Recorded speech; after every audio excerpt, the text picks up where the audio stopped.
This is Kevin Mount, and today we're drinking Smutty Nose. What is it? Smoked Peach Short Weisse, or Weisse, Short Weisse. It's a Berliner style wheat ale with peaches and smoked malt. So the Berliner wheat ales are sour. That's what they tend to be, and traditionally a lot of people will get them with syrup in Berlin. It's a style that's not that common around the world. It's such a localized thing.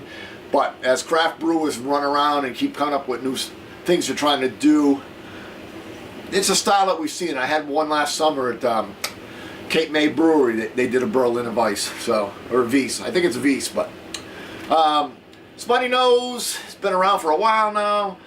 They're one of our great little local brewers. They're not that small anymore. And this Smut Lab series is just like a small batch series. They've become so big that they brew big batches. It's hard for them to take on something like this, a new style, a new take. So they try these Smut Lab things. So I wouldn't expect this to be, I expect this to be more of a summer beer, but it was bottled on, so best when fresh, bottled on 12/18. Today is the 22nd of January, so it's just a month old after being bottled. I believe it's bottled conditioned, and let's go ahead and spin the cork out of it. There we go. And let's go ahead and give it a pour.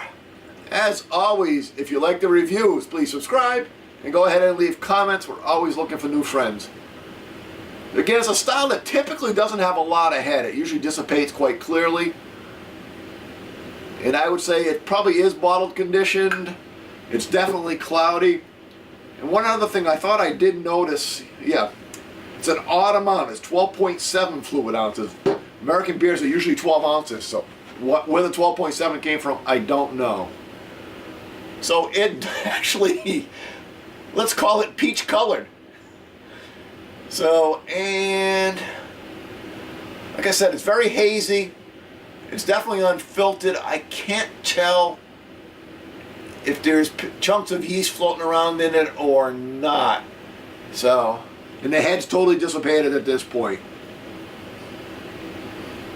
And you don't get an overwhelming peach aroma from it, but you definitely do pick up some peach.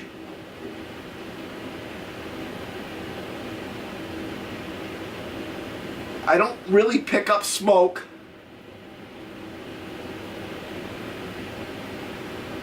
Yeah, so it's kind of got that juicy peach, like almost like a peach preserve. It's not like biting into a peach, but like a sweet or peach pie, like a sweetness coming up from it.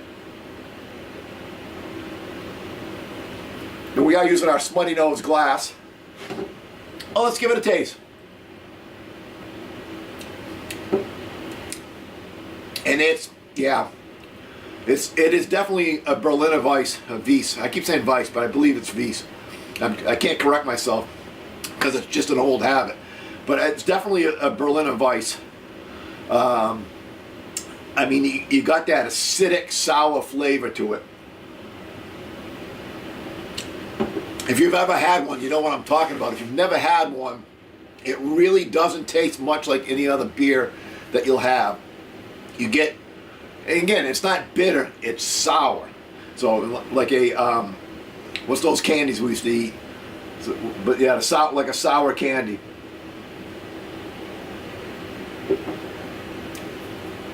And then you get the peach flavor. Again, it's subtle, and it helps offset some of the sour. It's got a really nice mouthfeel, a real dense, wet mouthfeel. You don't get that sticky, piney resin at all. And I was afraid the peach would be real overwhelming, but it's not. It's just a subtle offset. Can't say that I get any smoked flavor at all. I got no aroma, and I'm not getting any smoked flavor. I would say they've done a great job with this beer for the style. It's definitely not going to be something that everybody's going to like. I would hesitate to recommend this to somebody, one, that's never tried the style, or two, somebody that's kind of new into craft beer. This is something that I don't want to say you have to develop a palate for, but this is something that you want to, as you develop your breadth of taste and the different kinds of beers you've done. I mean, we almost all start with lagers. The first beer I ever drank, lager. I drank it for 25 years. And then we started drinking some pale ales, and then maybe an IPA. Then we became hopheads when we went crazy on IPAs. But then some brown ales crept in, some wheat beers have crept in as time goes on. So this is a very localized style, like I said, Berlin. And it's not every craft beer does it. So I think it's a style that you should try, make your own decisions on. I'm actually going to score this pretty high. I've only had 3 or 4 of these before, and I think this is probably the best I've had, so I'm going to give it an 88 out of 100. Till next time, keep drinking.